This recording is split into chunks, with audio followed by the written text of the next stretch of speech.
Hey, good day, you guys. Geoffrey Howells Carpet Cleaning here with another tip. This time, I've probably shown my steamer before that I use to pull out red stains and that sort of thing. It's just a wallpaper stripper. This is a Black & Decker 1988 model. You can find them on eBay, but they're not always there. But if you keep looking, there's bound to be someone that's trying to sell it, because they are in pretty high demand as far as the people who know how to use them and what they're good for. They're always trying to look for them.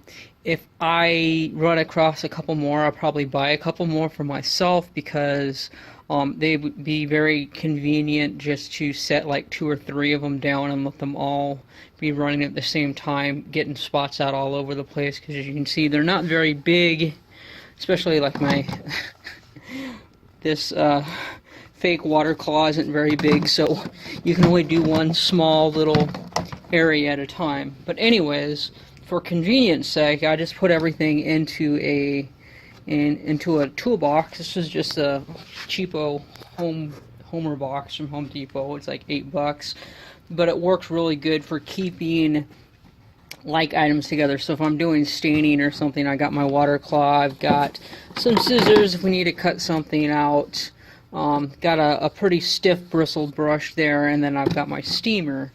And of course, most everything comes out as far as food coloring related or synthetic coloring related comes out with the red one. Another hint that you guys can do to go about a cheap means of removing stains is with ammonia. However, you got to be real careful, because if you're using ammonia and applying heat, there could be color loss. You just got to keep your eye on it. It will pull color and stuff out.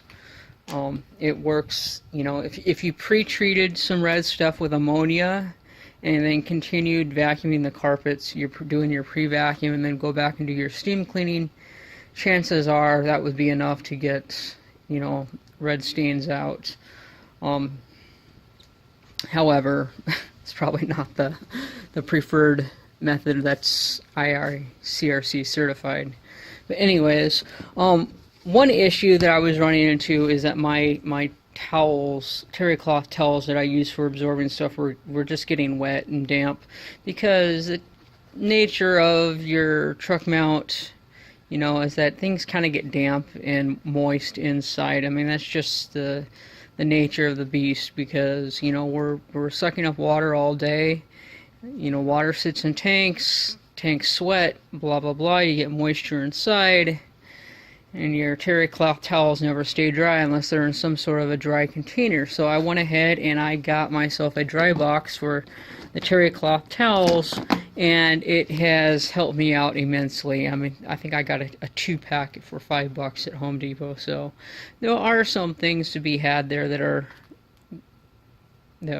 inexpensive and work pretty good. So I extremely recommend putting different pieces and like equipment into a box like this, because then you can just pick it up out of your truck and go in with it without having to be digging through for equipment. You have everything right there. And same with the terry cloth towels. I mean, for a while I was just packing them into a plastic bag and carrying around a plastic bag, and then that became problematic after a while. So this year for so far it's so good. So there's just some ideas to help you guys along your way.